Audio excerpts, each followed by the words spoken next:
ਸੋ ਹਾਂਜੀ ਦੋਸਤੋ, ਸਤਿ ਸ਼੍ਰੀ ਅਕਾਲ ਜੀ। ਮੈਂ ਰਮਨਦੀਪ ਸਿੰਘ ਇੱਕ ਵਾਰੀ ਫਿਰ ਹਾਜ਼ਰ ਹਾਂ ਤੁਹਾਡੇ ਆਪਣੇ ਚੈਨਲ ਰਮਨ ਇੰਸਟੀਟਿਊਟ 'ਤੇ ਅਤੇ ਸਵਾਗਤ ਕਰਦਾ ਜੀ ਸਾਰਿਆਂ ਦਾ ਇੱਕ ਵਾਰ ਤੋਂ ਫਿਰ ਇਸ ਚੈਨਲ ਉੱਤੇ। ਸੋ ਵੀਡੀਓ ਸ਼ੁਰੂ ਕਰਨ ਤੋਂ ਪਹਿਲਾਂ ਰਿਕੁਐਸਟ ਹੈ ਕਿ ਜਿਹੜੇ ਵਿਦਿਆਰਥੀ ਇਸ ਚੈਨਲ 'ਤੇ ਪਹਿਲੀ ਵਾਰ ਆਏ ਨੇ ਉਹ ਚੈਨਲ ਨੂੰ ਸਬਸਕ੍ਰਾਈਬ ਕਰ ਲੈਣ ਅਤੇ ਨਾਲ ਹੀ ਬੈਲ ਆਈਕਨ 'ਤੇ ਕਲਿੱਕ ਕਰ ਲੈਣ ਤਾਂ ਜੋ ਤੁਹਾਨੂੰ ਜਿਹੜੀ ਆਉਣ ਵਾਲੀ ਲੇਟੈਸਟ ਵੀਡੀਓ ਉਹ ਸਭ ਤੋਂ ਪਹਿਲਾਂ ਮਿਲਦੀ ਰਹੇ। ਸੋ ਇਸ ਚੈਨਲ ਦੇ ਉੱਤੇ PS ਟੈਟ, ਸੀ ਟੈਟ, ਮਾਸਟਰ ਕੇਡਰ, NTT ਅਤੇ ਪਟਵਾਰੀ ਦੇ ਐਗਜ਼ਾਮ ਦੇ ਨਾਲ ਸੰਬੰਧਿਤ ਵੀਡੀਓਜ਼ ਅਪਲੋਡ ਕੀਤੀਆਂ ਜਾਂਦੀਆਂ ਨੇ। ਉਹ ਤੁਸੀਂ ਪਲੇਲਿਸਟ ਦੇ ਵਿੱਚੋਂ ਜਾ ਕੇ ਆਪਣੇ ਵਿਸ਼ੇ ਦੇ ਅਕੋਰਡਿੰਗ ਅਤੇ ਆਪਣੇ ਕੋਰਸ ਦੇ ਅਕੋਰਡਿੰਗ ਦੇਖ ਸਕਦੇ ਹੈਗੇ ਹੋ। ਸੋ ਉਮੀਦ ਕਰਦਾ ਹਾਂ ਕਿ ਇਸ ਚੈਨਲ 'ਤੇ ਪਾਈਆਂ ਜਾਣ ਵਾਲੀਆਂ ਵੀਡੀਓ ਤੁਹਾਡੇ ਲਈ ਕਾਫੀ ਹੈਲਪਫੁਲ ਰਹਿੰਦੀਆਂ ਹੋਣੀਆਂ, ਕਾਫੀ ਕੁਝ ਜਿਹੜਾ ਸਿੱਖਣ ਨੂੰ ਮਿਲਦਾ ਹੋਊਗਾ। ਸੋ ਪਲੀਜ਼ ਵੀਡੀਓ ਨੂੰ ਲਾਈਕ ਔਰ ਸ਼ੇਅਰ ਜ਼ਰੂਰ ਕਰ ਦਿਆ ਕਰੋ ਤਾਂ ਕਿ ਬਾਕੀ ਦੇ ਫਰੈਂਡਸ ਤੱਕ ਇਹ ਵਾਲੀਆਂ ਵੀਡੀਓਜ਼ ਜਿਹੜੀਆਂ ਉਹ ਪਹੁੰਚ ਸਕਣ। ਸੋ ਅੱਜ ਦੇ ਸੈਸ਼ਨ ਦੇ ਵਿੱਚ ਅਸੀਂ ਗੱਲ ਕਰਾਂਗੇ ਕਿੱਸਾ ਕਵੀ ਪੀਲੂ ਦਾ। ਸੋ ਇਸ ਤੋਂ ਪਹਿਲਾਂ ਵਾਰਿਸ ਸ਼ਾਹ ਵਾਲਾ ਜਿਹੜਾ ਪਾਰਟ ਉਹ ਕੰਪਲੀਟ ਹੋ ਚੁੱਕਿਆ ਹੈ, ਉਹ ਤੁਸੀਂ ਪਲੇਲਿਸਟ ਦੇ ਵਿੱਚੋਂ ਜਾ ਕੇ ਦੇਖ ਸਕਦੇ ਹੈਗੇ ਹੋ। ਸੋ ਨੈਕਸਟ ਜਿਹੜਾ ਕਾਵੀ ਜੋ ਮਾਸਟਰ ਕੇਡਰ ਦੇ ਅਕੋਰਡਿੰਗ ਉਹ ਪੀਲੂ ਆਉਂਦਾ ਹੈ। ਸੋ ਇਸ 'ਤੇ ਤੁਹਾਨੂੰ ਕਹਿ ਸਕਦੇ ਹਾਂ ਇਹ ਮਾਸਟਰ ਕੇਡਰ ਅਤੇ NTA NET ਐਗਜ਼ਾਮ ਦੇ ਲਈ ਹੈਲਪਫੁਲ ਰਹੂਗਾ। ਸੋ ਕਾਫੀ ਇੰਪੋਰਟੈਂਟ ਇਨਫੋਰਮੇਸ਼ਨ ਇਸ ਦੇ ਵਿੱਚ ਐਡ ਕੀਤੀ ਗਈ ਹੈ ਜੋ ਤੁਹਾਡੇ ਲਈ ਇਸ ਪੇਪਰ ਦੇ ਲਈ ਕਾਫੀ ਹੈਲਪਫੁਲ ਰਹੂਗਾ। ਸੋ WhatsApp ਗਰੁੱਪ ਜੁਆਇਨ ਕਰਨ ਦੇ ਲਈ ਤੁਸੀਂ ਇਸ ਨੰਬਰ ਦੇ ਉੱਪਰ ਕੰਟੈਕਟ ਕਰ ਸਕਦੇ ਹੋ ਜਿੱਥੇ ਤੁਹਾਨੂੰ ਸਾਰੀਆਂ PDF ਆ ਜਿਹੜੀਆਂ ਉਹ ਮਿਲਦੀਆਂ ਰਹਿਣਗੀਆਂ। ਸੋ ਗਰੁੱਪ ਪੇਡ ਅਗਰ ਤੁਸੀਂ ਜੁਆਇਨ ਕਰਨਾ ਚਾਹੁੰਦੇ ਤਾਂ ਫੀਸ ਪੇ ਕਰਕੇ ਇਸ ਦੇ ਵਿੱਚ ਐਡ ਹੋ ਸਕਦੇ ਹੋ। ਵੀਡੀਓ ਨੂੰ ਲਾਈਕ ਕਰਨਾ, ਸ਼ੇਅਰ ਕਰਨਾ ਅਤੇ ਕਮੈਂਟ ਬਾਕਸ ਦੇ ਵਿੱਚ ਆਪਣੇ ਸੁਝਾਅ ਦੇਣੇ ਤੁਸੀਂ ਨਾ ਭੁੱਲਿਆ ਕਰੋ। ਅਤੇ ਜਿਹੜੇ ਵਿਦਿਆਰਥੀ ਨਵੇਂ ਆਉਂਦੇ ਹੁੰਦੇ ਨੇ ਉਹ ਪਲੀਜ਼ ਚੈਨਲ ਨੂੰ ਸਬਸਕ੍ਰਾਈਬ ਜ਼ਰੂਰ ਕਰ ਲਿਆ ਕਰੋ। ਸੋ ਇੱਕ ਜ਼ਰੂਰੀ ਸੂਚਨਾ ਇਹ ਹੈ ਕਿ ਜੋ ਆਪਣੀ ਪਹਿਲਾਂ MCQ ਚੱਲਦੇ ਸੀ, ਫਿਲਹਾਲ ਕੁਛ ਦਿਨਾਂ ਦੇ ਲਈ ਆਪਾਂ ਉਸ ਨੂੰ ਰੋਕ ਦੇਵਾਂਗੇ। ਸੋ ਜਿਹੜੀਆਂ ਥਿਊਰੀਜ਼ ਨੇ ਪਹਿਲਾਂ ਉਹਨਾਂ ਨੂੰ ਆਪਾਂ ਕੰਪਲੀਟ ਕਰ ਲਈਏ, ਫਿਰ ਇਸ ਤੋਂ ਬਾਅਦ ਜਿਹੜੇ ਇਹਨਾਂ ਦੇ MCQ ਨੇ ਉਹ ਕੰਟੀਨਿਊ ਹੁਣ ਆਪਾਂ ਕਲਾਸਿਸ ਲਗਾ ਲਵਾਂਗੇ ਕਿਉਂਕਿ ਉਹ ਲਾਈਵ ਚੱਲਦੀਆਂ ਰਹਿਣਗੀਆਂ। ਸੋ ਇਸ ਤਰੀਕੇ ਨਾਲ ਨਾ ਸਿਸਟਮ ਜਿਹੜਾ ਉਹ ਠੀਕ ਨਹੀਂ ਬੈਠਣਾ ਸ਼ਾਇਦ ਮੇਰੇ ਅਕੋਰਡਿੰਗ ਕਿ ਇੱਕ ਦਿਨ ਆਪਾਂ ਪਹਿਲਾਂ ਥਿਊਰੀ ਕਰਾਂਗੇ ਉਸ ਤੋਂ ਬਾਅਦ ਉਸ 'ਤੇ MCQ। ਸੋ ਉਹ ਸਾਰਾ ਸਿਸਟਮ ਜਿਹੜਾ ਹੱਲ ਜਾਊਗਾ ਕਿਉਂਕਿ ਫਿਰ ਉਹਦਾ ਟਾਈਮ ਟੇਬਲ ਵੀ ਜਿਹੜਾ ਹੈ ਮਤਲਬ ਬਣਾਉਣਾ ਥੋੜ੍ਹਾ ਜਿਹਾ ਮੁਸ਼ਕਿਲ ਹੋ ਜਾਊਗਾ। ਕਈ ਸਟੂਡੈਂਟ ਜਿਹੜੇ ਉਹ ਫੋਕਸ ਨਹੀਂ ਕਰ ਪਾਉਣਗੇ। ਸੋ ਇਸ ਲਈ ਹੈ ਕਿ ਪਹਿਲਾਂ ਆਪਾਂ ਜਿਹੜੀਆਂ ਥਿਊਰੀਜ਼ ਨੇ ਉਹ ਕੰਪਲੀਟ ਕਰ ਲਈਏ। ਸੋ ਹੋ ਸਕਦਾ ਕਿ ਆਪਾਂ ਇੱਕ ਦਿਨ ਦੇ ਵਿੱਚ 2 ਥਿਊਰੀਜ਼ ਜਿਹੜੀਆਂ ਅਪਲੋਡ ਕਰ ਦਿਆ ਕਰੀਏ, ਹੋ ਸਕਦਾ ਹੈ 3, ਹੋ ਸਕਦਾ ਕਿ ਇੱਕ ਇਹ ਟਾਈਮ ਦੇ ਅਕੋਰਡਿੰਗ ਹੋਇਆ ਕਰੂਗਾ ਔਰ ਟੌਪਿਕ ਦੇ ਅਕੋਰਡਿੰਗ ਹੋਇਆ ਕਰੂਗਾ। ਠੀਕ ਹੈ। ਸੋ ਇਸ ਤਰੀਕੇ ਨਾਲ ਬੜਾ ਸਿਲੇਬਸ ਆ ਉਹ ਜਲਦੀ ਕਵਰ ਹੋ ਜਾਵੇਗਾ। ਫਿਰ MCQ ਜਿਹੜੇ ਉਹ ਕੰਟੀਨਿਊ ਚੱਲਦੇ ਰਹਿਣਗੇ। ਉਹਦੀ ਆਪਾਂ ਕਲਾਸਾਂ ਜਿਹੜੀਆਂ ਨੇ ਉਹ ਔਨਲਾਈਨ ਜਿਹੜੇ ਲਗਾਉਂਦੇ ਰਹਾਂਗੇ ਡੇਲੀ ਦੀ ਤਰ੍ਹਾਂ। ਓਕੇ। ਸੋ ਉਮੀਦ ਕਰਦਾ ਹਾਂ ਕਿ ਇਹ ਪੈਟਰਨ ਜਿਹੜਾ ਉਹ ਸਹੀ ਲੱਗੂਗਾ ਤੁਹਾਨੂੰ। ਤਾਂ ਸ਼ੁਰੂਆਤ ਕਰਦੇ ਹਾਂ ਪੀਲੂ ਕਿੱਸਾਕਾਰ ਤੋਂ। ਸੋ ਪੀਲੂ ਰਚਿਤ ਕਿੱਸਾ ਜਿਹੜਾ ਉਹ ਸਭ ਤੋਂ ਜ਼ਿਆਦਾ ਮਹੱਤਵਪੂਰਨ ਮੰਨਿਆ ਜਾਂਦਾ ਹੈ ਮਿਰਜ਼ਾ ਸਾਹਿਬਾਂ ਵਾਲਾ। ਸੋ ਮਿਰਜ਼ਾ ਸਾਹਿਬਾਂ ਦਾ ਕਿੱਸਾ ਜਿਹੜਾ ਹੈ ਉਹ ਪੀਲੂ ਦੇ ਦੁਆਰਾ ਰਚਿਆ ਗਿਆ ਸੀ ਅਤੇ ਇਹ ਸਭ ਤੋਂ ਨਿਵੇਕਲੀ ਰਚਨਾ ਉਹਨਾਂ ਦੀ ਮੰਨੀ ਜਾਂਦੀ ਹੈ ਅਤੇ ਜਿਹਨੇ ਉਹਨਾਂ ਨੂੰ ਇੱਕ ਪ੍ਰਸਿੱਧੀ ਵੀ ਜਿਹੜੀ ਹੈ ਉਹ ਦਿੱਤੀ ਹੈਗੀ। ਠੀਕ ਹੈ। ਔਰ ਪੰਜਾਬ ਦੇ ਲੋਕਾਂ ਦੇ ਉੱਪਰ ਇਸ ਕਿੱਸੇ ਨੇ ਇੱਕ ਅਜਿਹਾ ਇਫੈਕਟ ਪਾਇਆ ਕਿ ਉਹ ਅੱਜ ਤੱਕ ਵੀ ਉਸੇ ਤਰੀਕੇ ਦੇ ਨਾਲ ਐਜ਼ ਇਟ ਬਣਿਆ ਹੋਇਆ ਹੈ ਉਸ ਸਮੇਂ ਤੋਂ ਲੈ ਕੇ ਅੱਜ ਤੱਕ। ਸੋ ਇਸ ਦੇ ਇਫੈਕਟ ਤੋਂ ਅੱਜ ਤੱਕ ਵੀ ਪੰਜਾਬੀ ਜਿਹੜੇ ਉਹ ਬਾਹਰ ਨਹੀਂ ਆ ਪਾਏ ਹੈਗੇ। ਸੋ ਇੰਨਾ ਕਹਿ ਸਕਦੇ ਨਾ ਮਤਲਬ ਬਹੁਤ ਵਧੀਆ ਇਹਨਾਂ ਨੇ ਜਿਹੜਾ ਉਸ ਨੂੰ ਕਲਾਤਮਕ ਤਰੀਕੇ ਦੇ ਨਾਲ ਜਿਹੜਾ ਪੇਸ਼ ਕੀਤਾ ਸੀਗਾ। ਸੋ ਜਨਮ ਅਤੇ ਜੀਵਨ। ਸੋ ਪੀਲੂ ਦੇ ਜਨਮ ਅਤੇ ਜੀਵਨ ਸੰਬੰਧੀ ਕੁਝ ਜਾਣਕਾਰੀ। ਸੋ ਡਾਕਟਰ ਜੀਤ ਸਿੰਘ ਸ਼ੀਤਲ ਦੇ ਅਨੁਸਾਰ ਪੀਲੂ ਕੌਮ ਦਾ ਤਾਂ ਮੁਸਲਮਾਨ ਜੱਟ ਸੀਗਾ ਅਤੇ ਪਿੰਡ ਵੈਰੋਵਾਲ ਜਿਹੜਾ ਕਿ ਤਹਿਸੀਲ ਤਰਨਤਾਰਨ ਦੇ ਵਿੱਚ ਪੈਂਦਾ ਹੈਗਾ ਸੋ ਜ਼ਿਲ੍ਹਾ ਅੰਮ੍ਰਿਤਸਰ ਦਾ ਵਸਨੀਕ ਮੰਨਿਆ ਜਾਂਦਾ ਸੀ। ਇਹ ਡਾਕਟਰ ਜੀਤ ਸਿੰਘ ਸ਼ੀਤਲ ਦੇ ਅਕੋਰਡਿੰਗ ਹੈ। ਦੂਸਰਾ ਹੈ ਮੋਹਨ ਸਿੰਘ ਦੀਵਾਨਾ। ਸੋ ਉਹਨਾਂ ਨੇ ਇਸ ਦਾ ਪਿੰਡ ਜਿਹੜਾ ਹੈ ਅੰਮ੍ਰਿਤਸਰ ਦੇ ਲਾਗੇ ਅਟਾਰੀ ਦੇ ਕੋਲ ਦੱਸਿਆ ਹੈ ਔਰ ਇੱਥੇ ਹੀ ਪਿਲਹੋ ਜੀ ਦਾ ਜਿਹੜਾ ਖੂਹ ਹੈ ਉਹ ਹੁਣ ਤੱਕ ਜਿਹੜਾ ਦਿਸਦਾ ਹੈ। ਸੋ ਇਸ ਚੀਜ਼ ਦਾ ਵੀ ਉਹਨਾਂ ਨੇ ਜ਼ਿਕਰ ਕੀਤਾ ਹੈਗਾ ਗਾ। ਸੋ ਇਸ ਸੰਬੰਧੀ ਅਗਰ ਗੱਲ ਕਰੀਏ ਸੋ ਇਹ 2 ਜਿਹੜੇ ਪੰਜਾਬੀ ਦੇ ਐਕਸਪਰਟ ਜਿਹੜੇ ਮੰਨੇ ਜਾਂਦੇ ਨੇ ਜਿਨ੍ਹਾਂ ਨੇ ਆਪਣੇ ਅਕੋਰਡਿੰਗ ਇਹਨਾਂ ਦੀ ਜਿਹੜੀ ਲੋਕੇਸ਼ਨ ਹੈ ਦੱਸੀ ਹੈ। ਬਟ ਐਕਚੁਅਲ ਦੇ ਵਿੱਚ ਪੀਲੂ ਦੇ ਜਨਮ ਸੰਬੰਧੀ, ਜੀਵਨ ਸੰਬੰਧੀ ਕੋਈ ਵੀ ਜਾਣਕਾਰੀ ਸਹੀ ਤਰੀਕੇ ਦੇ ਨਾਲ ਨਹੀਂ ਮਿਲਦੀ ਜਿਹਦੇ ਆਧਾਰ ਦੇ ਉੱਪਰ ਅਸੀਂ ਕਹਿ ਸਕੀਏ ਕਿ ਉਹਨਾਂ ਦਾ ਜਨਮ ਕਿਸ ਸਮੇਂ ਦੇ ਵਿੱਚ ਹੋਇਆ ਹੈ ਔਰ ਕਿੱਥੇ ਹੋਇਆ ਸੀ, ਕਿਸ ਦੇ ਘਰ ਹੋਇਆ ਸੀ ਸੋ ਇਸ ਸੰਬੰਧੀ ਜਿਹੜੀਆਂ ਕਹਿ ਸਕਦੇ ਹਾਂ ਕਿਸੇ ਨੂੰ ਕੋਈ ਜਾਣਕਾਰੀ ਨਹੀਂ ਪ੍ਰਾਪਤ ਨਹੀਂ ਹੋਈ। ਸੋ ਇਸ ਕਰਕੇ ਇਸ ਦੇ ਵਿੱਚ ਹਾਲੇ ਤੱਕ ਮਤਭੇਦ ਹੀ ਚੱਲਦੇ ਹੈਗੇ ਨੇ। ਪਰ ਇਹ ਚੀਜ਼ਾਂ ਤੋਂ ਇੱਕ ਚੀਜ਼ ਕਲੀਅਰ ਹੁੰਦੀ ਹੈ ਜਿਸ ਦੇ ਵਿੱਚ ਉਹਨਾਂ ਨੇ ਜ਼ਿਕਰ ਕੀਤਾ ਹੈ ਕਿ ਪੀਲੂ ਸੀਗਾ ਜਿਹੜਾ ਉਹ ਗੁਰੂ ਅਰਜਨ ਦੇਵ ਜੀ ਅਤੇ ਅਕਬਰ ਦਾ ਸਮਕਾਲੀ ਰਿਹਾ ਸੀਗਾ। ਮੀਨਸ ਕਿ ਉਸ ਸਮੇਂ ਦੇ ਦੌਰਾਨ ਦਾ ਕਵੀ ਉਹ ਮੰਨਿਆ ਜਾਂਦਾ ਹੈਗਾ। ਠੀਕ ਹੈ। ਬਟ ਐਗਜ਼ੈਕਟ ਜਨਮ ਡੇਟ ਔਰ ਐਗਜ਼ੈਕਟ ਜਨਮ ਸਥਾਨ ਬਾਰੇ ਕਿਸੇ ਨੂੰ ਕੁਝ ਵੀ ਉਸ ਬਾਰੇ ਪਤਾ ਨਹੀਂ ਹੈਗਾ। ਨੈਕਸਟ ਹੈ ਉਹਨਾਂ ਦੀਆਂ ਰਚਨਾਵਾਂ। ਸੋ ਮਿਰਜ਼ਾ ਸਾਹਿਬਾਂ ਜਿਹੜਾ ਹੈ ਉਹ ਕਿੱਸਾ ਇਸ ਦਾ ਸਭ ਤੋਂ ਪਹਿਲਾ ਸੀਗਾ ਜਿਹੜਾ ਕਿੱਸਾ ਸੀ ਔਰ ਇਸ ਦੀ ਸ਼ੁਰੂਆਤ ਵੀ ਜਿਹੜੀ ਹੈ ਉਹ ਪੀਲੂ ਨੇ ਹੀ ਕੀਤੀ ਸੀਗੀ। ਜਾਣੀ ਕਿ ਪੀਲੂ ਹੀ ਇੱਕ ਅਜਿਹਾ ਕਵੀ ਸੀ ਜਿਸ ਨੇ ਮਿਰਜ਼ਾ ਸਾਹਿਬਾਂ ਦੇ ਕਿੱਸੇ ਦੀ ਸ਼ੁਰੂਆਤ ਆਪਣੇ ਜੀਵਨ ਦੇ ਵਿੱਚ ਕੀਤੀ ਅਤੇ ਉਸ ਨੂੰ ਇੰਨੀ ਪ੍ਰਸਿੱਧੀ ਮਿਲੀ ਕਿ ਅੱਗੇ ਆਉਣ ਵਾਲੀਆਂ ਜਨਰੇਸ਼ਨਾਂ ਤੱਕ ਜਿਹੜਾ ਮਤਲਬ ਅੱਜ ਤੱਕ ਵੀ ਉਸ ਦਾ ਜਿਹੜਾ ਪ੍ਰਭਾਵ ਆ ਉਹ ਬਣਿਆ ਹੋਇਆ ਹੈਗਾ। ਸੋ ਪਹਿਲਾ ਕਿੱਸਾ ਜਿਹੜਾ ਹੈ ਮਿਰਜ਼ਾ ਸਾਹਿਬਾਂ ਦਾ ਸੋ ਇਹ ਪੀਲੂ ਨੇ ਲਿਖਿਆ ਸੀਗਾ। ਓਕੇ।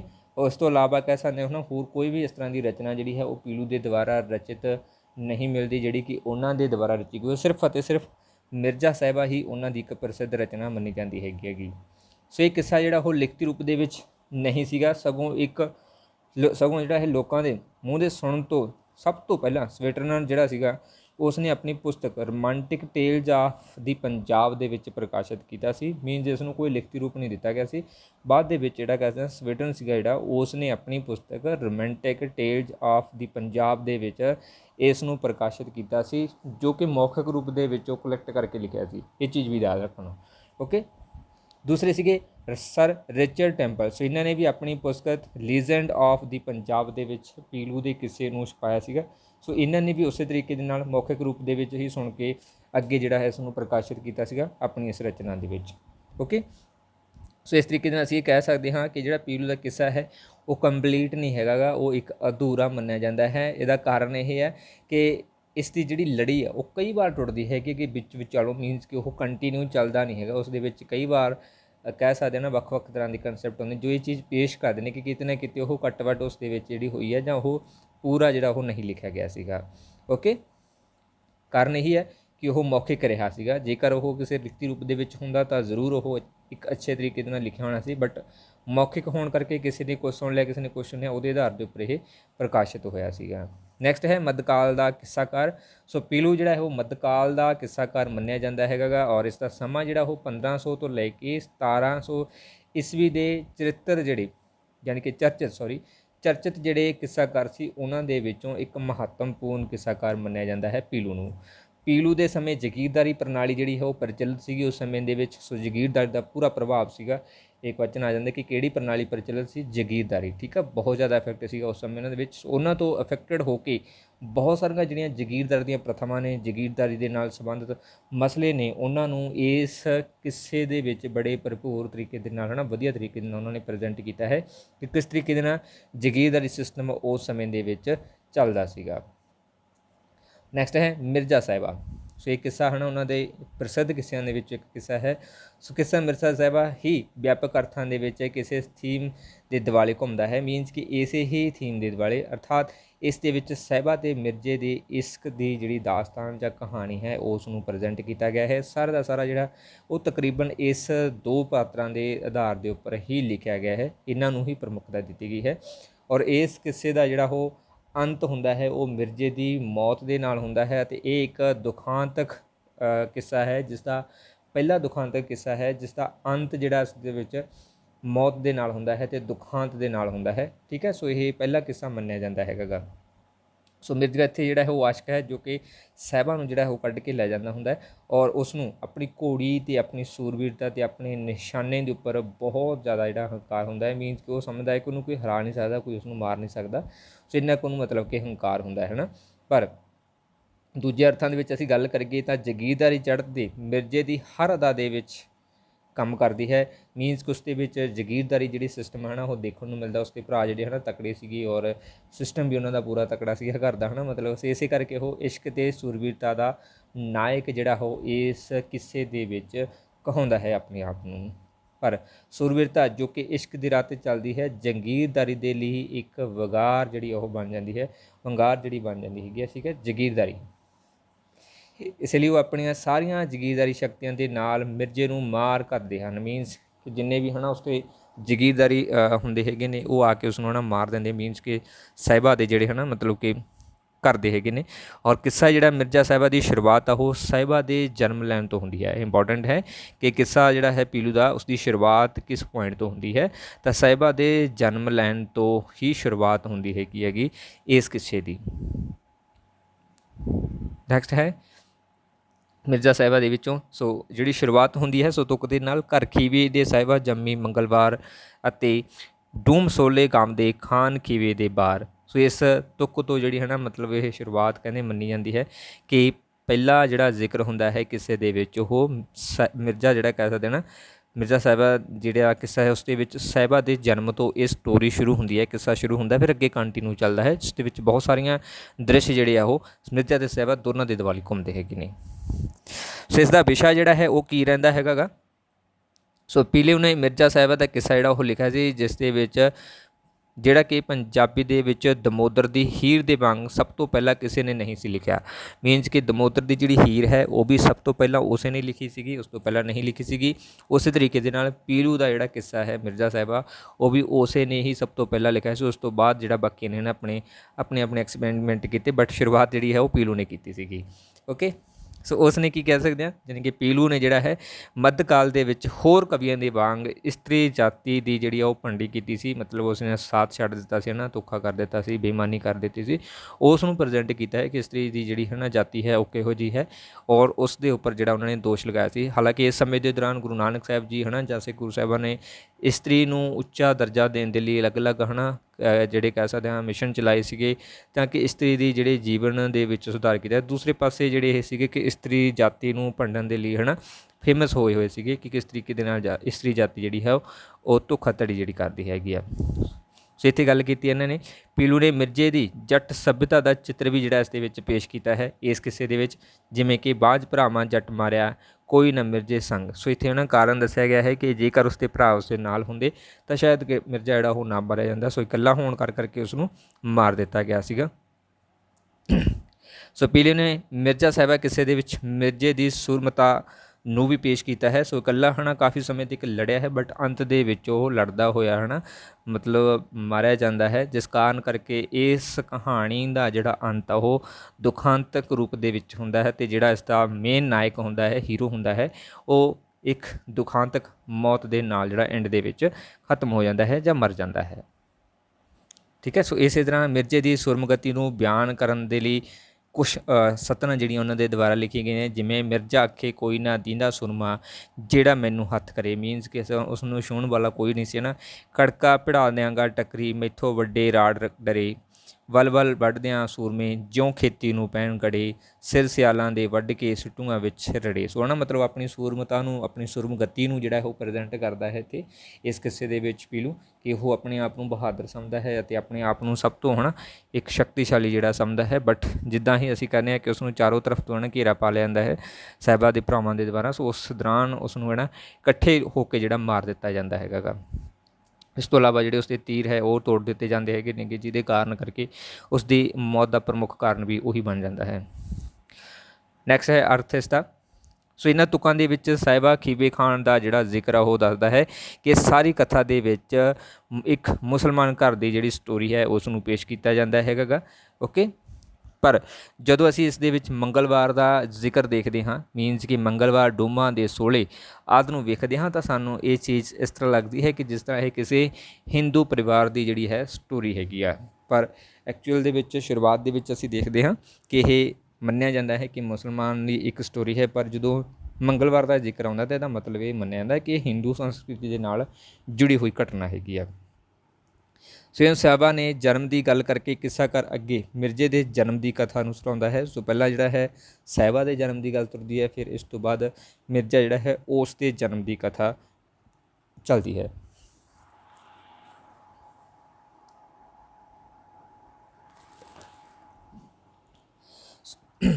ਸੋ ਮਿਰਜ਼ੇ ਦੇ ਜਨਮ ਨੂੰ ਵੀ ਕਿੱਸਾਕਾਰ ਉਸੇ ਤਰ੍ਹਾਂ ਜਗੀਰਦਾਰੀ ਪ੍ਰਸੰਗ ਦੇ ਵਿੱਚ ਹੀ ਪੇਸ਼ ਕਰਦਾ ਹੈ, ਜਾਣੀ ਕਿ ਜਗੀਰਦਾਰੀ ਦੀ ਪ੍ਰਥਾ ਨੂੰ ਹੀ ਗੱਲ ਕਰਦਾ ਹੈ।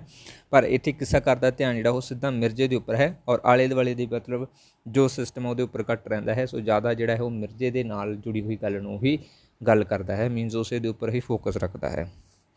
ਸੋ ਇੱਥੇ ਮਤਲਬ ਆਪਾਂ ਦੇਖ ਸਕਦੇ ਹਾਂ ਜਿਵੇਂ ਘਰ ਬੰਜ਼ਲ ਦੇ ਮਿਰਜ਼ਾ ਜੰਮਿਆ ਵਿੱਚ ਕਰੜੇ ਵਾਰ, ਇਸ਼ਕ ਨਿਸ਼ਾਨੀ ਦਿਸਤੀ ਮੱਥੇ ਦੇ ਵਿਚਕਾਰ, ਜਨਮ ਦਿੱਤਾ ਮਾਈ ਬਾਪ ਨੇ ਰੂਪ ਦਿੱਤਾ ਕਰਤਾਰ, ਐਸਾ ਮਿਰਜ਼ਾ ਸੁਰਮਾ ਖਰਲਾ ਦਾ ਸਰਦਾਰ। ਸੋ ਇੱਥੇ ਸਾਰਾ ਦਾ ਸਾਰਾ ਫੋਕਸ ਜਿਹੜਾ ਉਹ ਮਿਰਜ਼ੇ ਦੇ ਉੱਪਰ ਹੈ, ਉੱਥੋਂ ਦੀ ਕਿਸੇ ਜਗੀਰਦਾਰੀ ਜਾਂ ਕਿਸੇ ਹੋਰ ਸਿਸਟਮ ਦੇ ਉੱਪਰ ਉਹ ਕਹਿ ਸਕਦੇ ਹਨ ਜ਼ਿਆਦਾ ਜ਼ਿਕਰ ਨਹੀਂ ਕਰਦਾ, ਪਰ ਮਿਰਜ਼ੇ ਨੂੰ ਉਹ ਹਮੇਸ਼ਾ ਹੀ ਜਿਹੜਾ ਹੈ ਨਾ ਸੈਂਟਰ ਪੁਆਇੰਟ ਰੱਖਦਾ ਹੈ, ਜਿਹਦੇ ਉੱਪਰ ਉਹ ਫੋਕਸ ਕਰਕੇ ਪੂਰੇ ਦੇ ਪੂਰੇ ਕਿੱਸੇ ਨੂੰ ਜਿਹੜਾ ਹੈ ਉਹ ਕ੍ਰੀਏਟ ਕਰਦਾ ਹੈ।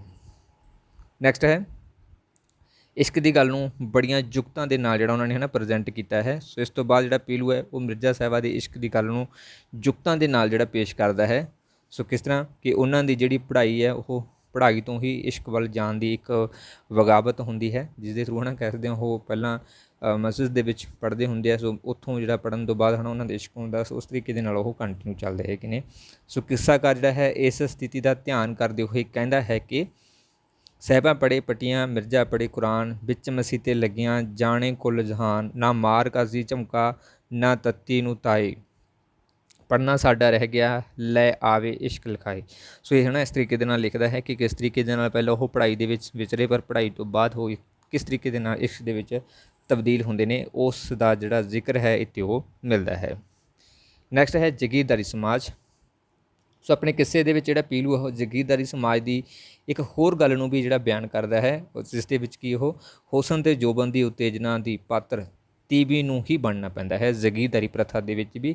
ਸੋ ਇਸਤਰੀ ਹੀ ਜਿਹੜੀ ਕਹਿ ਸਕਦੇ ਨੇ ਪ੍ਰਮੁੱਖ ਰੋਲ ਅਦਾ ਕਰਦੀ ਹੈਗੀ ਹੈ ਉਤੇਜਨਾ ਦਾ। ਸੋ ਪੀਲੂ ਇਸ ਸਾਰੀ ਗੱਲ ਨੂੰ ਆਪਣੀ ਕਲਾਤਮਕ ਯੁਕਤਾ ਦੇ ਵਿੱਚ ਵਰਦਾ ਹੈ, ਬੜੀ ਖੂਬਸੂਰਤੀ ਦੇ ਨਾਲ ਪੇਸ਼ ਕਰਦਾ ਹੈ, ਜਿਵੇਂ ਕਿ ਸਾਹਿਬਾ ਗਈ ਤੇਲ ਨੂੰ ਗਈ ਪਸਾਰੀ ਦੀ ਹੱਟ, ਮਿਰਜ਼ਾ ਸਾਹਿਬਾ ਦੀ ਦੋਸਤੀ ਰਹੂ ਵਿੱਚ ਜਗਤ। ਸੋ ਇਹ ਸਾਰੀਆਂ ਜਿਹੜੀਆਂ ਤੁਕਾਂ ਨੇ ਇਹ ਪ੍ਰੈਜ਼ੈਂਟ ਕਰਦੀਆਂ ਨੇ, ਜੋ ਕਿ ਸਾਹਿਬਾ ਦੀ ਜੋਬਨ ਦੀ ਉਤੇਜਨਾ ਨੂੰ ਹੈ ਨਾ ਪੇਸ਼ ਕਰਦੀ ਹੈ, ਤੀਵੀਂ ਦੇ ਜਿਹੜਾ ਇਸਤਰੀ ਦੇ ਜਿਹੜੇ ਪਾਤਰ ਨੇ ਹੈ ਨਾ ਉਸ ਨੂੰ ਪ੍ਰੈਜ਼ੈਂਟ ਕਰਦੀ ਹੈ ਕਿ ਕਿਸ ਤਰੀਕੇ ਦੇ ਨਾਲ ਉਹ ਇੱਕ ਖਿੱਚ ਦਾ ਜਿਹੜਾ ਕੇਂਦਰ ਬਣੀ ਰਹਿੰਦੀ ਹੈਗੀ ਆ। ਕਲਾ ਦੇ ਪੱਖ ਤੋਂ ਗੱਲ ਕਰੀਏ ਤਾਂ ਪੀਲੂ ਦਾ ਕਿੱਸਾ ਜਿਹੜਾ ਉਹ ਮਿਰਜ਼ਾ ਸਾਹਿਬਾ ਵਾਂਗ ਯਥਾਰਥ ਦੇ ਵਧੇਰੇ ਨੇੜੇ ਮੰਨਿਆ ਜਾਂਦਾ ਹੈ।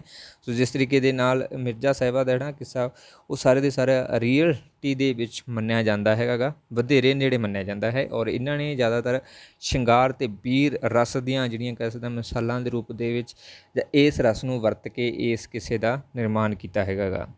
ਪੀਲੂ ਦਾ ਕਿੱਸਾ ਸੱਦਾਂ ਦੇ ਵਿੱਚ ਲਿਖਿਆ ਗਿਆ ਹੈਗਾ, ਔਰ ਸੱਦਾ ਜਿਹੜਾ ਹੁੰਦਾ ਉਹ ਹੇਕ ਲਾ ਕੇ ਗਾਈ ਜਾ ਸਕਦੀ ਹੁੰਦੀ ਹੈਗੀ ਹੈ। ਇਹ ਚੀਜ਼ ਯਾਦ ਰੱਖਣਾ ਕਿ ਕਿਸ ਦੇ ਵਿੱਚ ਲਿਖਿਆ ਗਿਆ ਹੈ ਕਿੱਸਾ ਸੱਦਾਂ ਦੇ ਵਿੱਚ, ਔਰ ਸੱਦਾ ਜਿਹੜੀ ਹੈ ਉਹ ਇੱਕ ਹੇਕ ਲਾ ਕੇ ਗਾਈ ਜਾਣ ਵਾਲੀ ਇੱਕ ਵਿਵਸਥਾ ਹੁੰਦੀ ਹੈ।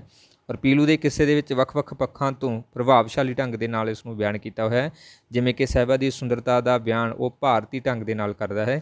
ਕਿਸ ਤਰੀਕੇ ਦੇ ਨਾਲ ਕਿ ਸਾਹਿਬਾ ਗਈ ਤੇਲ ਨੂੰ ਗਈ ਪਸਾਰੀ ਦੀ ਹੱਟ, ਫੜ ਨਾ ਜਾਣੀ ਤਕੜੀ ਹਾੜ ਨਾ ਜਾਣੇ ਵੱਟ, ਤੇਲ ਭੁਲਾਵੇਂ ਭੁਲਾ ਬਾਣੀਆਂ ਦਿੱਤਾ ਸਹਿਦ ਉਲਟਾ, ਵੰਜ ਗਵਾਲੇ ਬਾਣੀਆਂ ਬਲਦ ਗਵਾਲੇ ਜੱਟ, ਹੈ ਨਾ। ਸੋ ਇਹ ਕੀ ਹੈਗਾ ਇੱਕ ਸੁੰਦਰਤਾ ਦੀ ਕਹਿ ਸਕਦੇ ਹਾਂ ਤਸਵੀਰ ਪੇਸ਼ ਕਰਦਾ ਹੈ ਪੀਲੂ ਇਸ ਦੇ ਵਿੱਚ, ਕਿ ਸਾਹਿਬਾ ਜਿਹੜੀ ਹੈ ਨਾ ਉਹ ਕਿਸ ਤਰੀਕੇ ਦੇ ਨਾਲ ਸੁੰਦਰਤਾ ਦੇ ਨਾਲ ਸੀ, ਔਰ ਕਿਵੇਂ ਉਸ ਨੂੰ ਦੇਖ ਕੇ ਨਾ ਲੋਕ ਜਿਹੜੇ ਉਹ ਪ੍ਰਭਾਵਿਤ ਹੋਏ ਨੇ ਸੀ। ਸੋ ਇਸ ਚੀਜ਼ ਦਾ ਉਹਨਾਂ ਨੇ ਜ਼ਿਕਰ ਕੀਤਾ ਹੈਗਾ ਇਸ ਦੇ ਵਿੱਚ, ਔਰ ਇਹ ਬੜੇ ਕਲਾਤਮਕ ਪੱਖ ਦੇ ਨਾਲ ਉਸ ਨੂੰ ਪੇਸ਼ ਕੀਤਾ ਹੋਇਆ ਹੈਗਾ। ਸੋ ਪੰਜਾਬੀ ਦੇ ਮਨ ਦੇ ਉੱਪਰ ਕੀ ਇਫੈਕਟ ਪਿਆ ਇਸ ਦਾ ਨਾ, ਸੋ ਇਹ ਸਭ ਨੂੰ ਪਤਾ ਹੈ ਨਾ ਕਿ ਕਿੰਨਾ ਗਹਿਰਾ ਜਿਹੜਾ ਉਸ ਦੇ ਉੱਪਰ ਇਫੈਕਟ ਪਿਆ, ਔਰ ਅੱਜ ਤੱਕ ਉਹ ਕੰਟੀਨਿਊ ਚੱਲਿਆ, ਔਰ ਵਰਤਮਾਨ ਸਮੇਂ ਕੁਝ ਜ਼ਿਆਦਾ ਹੀ ਚੱਲ ਰਿਹਾ ਹੈ ਨਾ। ਸੋ ਇਹ ਚੀਜ਼ ਇਸ ਦੇ ਉੱਪਰ ਆ ਜਾਂਦੀ ਹੈ। ਸੋ ਇਸ ਦੇ ਵਿੱਚ ਨਾ ਯੋਧੇ ਦੀ ਗੱਲ ਕੀਤੀ ਗਈ ਹੈ, ਪ੍ਰੇਮ ਦੀ ਗੱਲ ਕੀਤੀ ਗਈ ਹੈ, ਜਵਾਨ ਜਿਹੜਾ ਹੈ ਨਾ ਕਿਹਾ ਗਿਆ ਉਸ ਦੀ ਗੱਲ ਕੀਤੀ ਗਈ ਹੈਗੀ ਹੈ, ਔਰ ਇਸ ਤੋਂ ਬਾਅਦ ਬਹਾਦਰੀ ਦਾ ਵੀ ਜਿਹੜਾ ਇਸ ਦੇ ਵਿੱਚ ਦੇਖਣ ਨੂੰ ਮਿਲਦਾ ਹੈਗਾ ਸਿਸਟਮ। ਸੋ ਇਹ ਸਾਰਾ ਦਾ ਸਾਰਾ ਜਿਹੜਾ ਇਸ ਦੇ ਵਿੱਚ ਮਿਲਦਾ ਹੈ, ਔਰ ਇਸ ਤੋਂ ਇਲਾਵਾ ਇਸਤਰੀ ਦੀ ਬੇਵਫਾਈ ਦਾ ਵੀ ਜਿਹੜਾ ਇਸ ਦੇ ਵਿੱਚ ਜ਼ਿਕਰ ਮਿਲਦਾ ਹੈ। ਸੋ ਪੰਜਾਬੀਆਂ ਦੇ ਦਿਮਾਗ ਦੇ ਵਿੱਚ ਇਹ ਇਮੇਜ ਵੀ ਜਿਹੜੀ ਹੈ ਨਾ ਸੈੱਟ ਹੈ ਕਿ ਇਸਤਰੀ ਜਿਹੜੀ ਹੈ ਉਹ ਧੋਖਾ ਜਾਂ ਬੇਵਫਾਈ ਜਿਹੜੀ ਹੈ ਉਹ ਕਰ ਸਕਦੀ ਹੁੰਦੀ ਹੈ।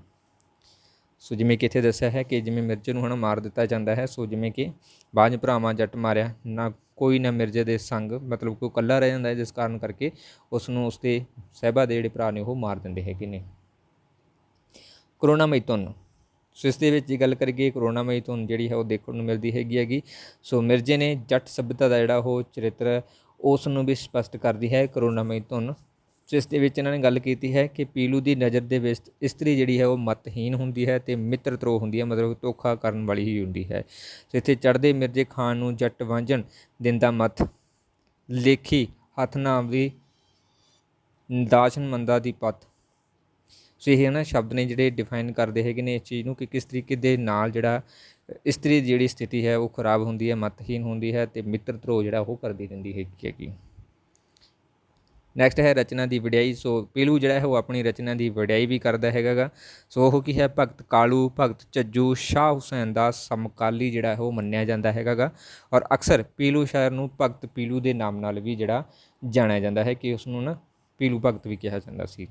ਉਹ ਬੰਦਗੀ ਭਾਵਾਂ ਵਾਲਾ ਸ਼ਾਇਰ ਸੀਗਾ, ਔਰ ਮੀਆਂ ਮੁਹੰਮਦ ਬਖਸ਼ ਲਿਖਦਾ ਹੈ ਉਸ ਦੇ ਬਾਰੇ ਕਿ ਬੜੀ ਬੜੀ ਗੱਲ ਆਖੀ ਲਿਖਣ ਜੋ ਆਖੀ ਸੋ ਅੱਛੀ, ਪੀਲੂ ਸਥਰਾ ਪਹਿਲੇ ਹੋਇਆ ਬਹੁਤੀ ਜਿਮੀ ਜਦ ਕੱਚ। ਸੋ ਨਾ ਮਤਲਬ ਕਿ ਉਹਨਾਂ ਨੇ ਇਸ ਦੀ ਸਿਫਤ ਕੀਤੀ ਹੈ ਮੀਆਂ ਮੁਹੰਮਦ ਬਖਸ਼ ਨੇ।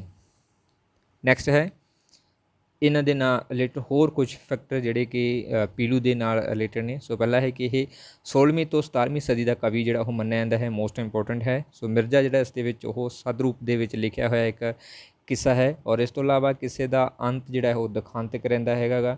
ਅਕਬਰ, ਜਹਾਂਗੀਰ, ਸ਼ਾਹ ਹੁਸੈਨ, ਗੁਰੂ ਅਰਜਨ ਦੇਵ ਜੀ ਇਸ ਦੇ ਸਮਕਾਲੀ ਮੰਨੇ ਜਾਂਦੇ ਹੈਗੇ ਨੇ। ਸੋ ਯਾਨੀ ਕਿ ਇਹ ਕਵੀ ਜਿਹੜਾ ਉਸਦਾ ਸਮਕਾਲੀ ਹੈ ਇਹਨਾਂ ਦੇ ਵਿੱਚੋਂ। ਮਾਝੀ ਉਪਬੋਲੀ ਦੇ ਵਿੱਚ ਇਸ ਦਾ ਪ੍ਰਯੋਗ ਕੀਤਾ ਗਿਆ ਹੈ। ਇਸ ਕਿੱਸੇ ਨੂੰ ਜਿਹੜਾ ਹੈ ਮਾਝੀ ਉਪਬੋਲੀ ਦੇ ਵਿੱਚ ਲਿਖਿਆ ਗਿਆ ਹੈ। ਕਿੱਸੇ ਦੇ ਵਿੱਚ ਦੁੱਲਾ ਭੱਟੀ ਦਾ ਜਿਹੜਾ ਜ਼ਿਕਰ ਹੈ ਉਹ ਵੀ ਮਿਲਦਾ ਹੈਗਾ ਗਾ।